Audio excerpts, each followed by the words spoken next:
इस वीडियो के अंदर मैं आपको ये बताऊंगी कि क्या बीवी को शौहर के नफ्स को मुंह में लेने की इजाजत है या नहीं और उसका शरई हुक्म क्या है।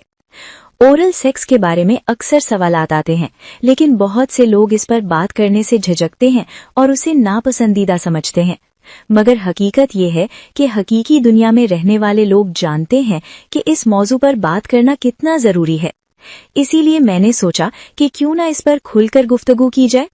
हर मुसलमान मर्द और औरत को निकाह और इज़्दिवाजी ताल्लुक के बारे में सही इल्म होना चाहिए।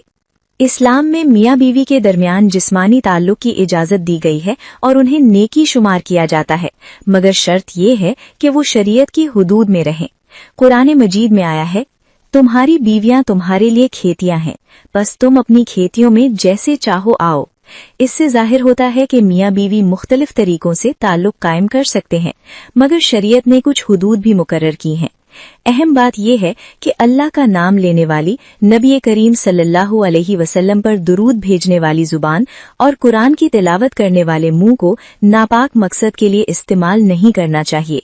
इसलिए मियाँ बीवी को चाहिए कि जिनसी ताल्लुक, चाहे वो लेटकर हो या बैठकर या किसी भी अंदाज में हो, जिस तरह चाहें हम बिस्तरी कर सकते हैं, मगर इसमें दोनों की रजामंदी होनी चाहिए और इस्लामी उसूलों के मुताबिक होना चाहिए।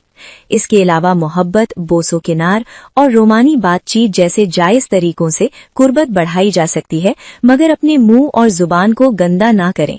अब सोचने की बात यह है कि नफ्स को मुंह में लेने का ख्याल जहन में आता क्यों है। इसकी एक बड़ी वजह मौजूदा दौर का सोशल मीडिया और फहश फिल्में हैं। इसलिए हर मर्द, औरत और हर मियाँ बीवी को फहश मवाद से बचना चाहिए, क्योंकि ये गलत चीजें इंसान के जिनसी ख्यालात को गलत रास्ते पर ले जाती हैं।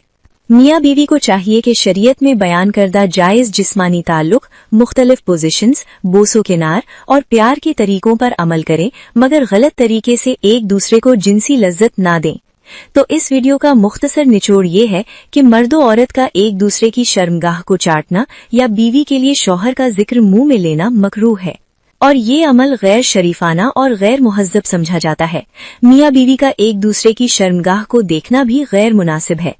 फिर वो जुबान जिससे अल्लाह का जिक्र किया जाता है, उससे शर्मगाह का बोसा लेना किसी भी तरह मुनासिब मालूम नहीं होता। नेज ये जानवरों का तरीका है, इसलिए हर सूरत एक मुसलमान को इससे परहेज करना चाहिए। अल्लाह हम सबको सही समझ अता फरमाए। आमीन।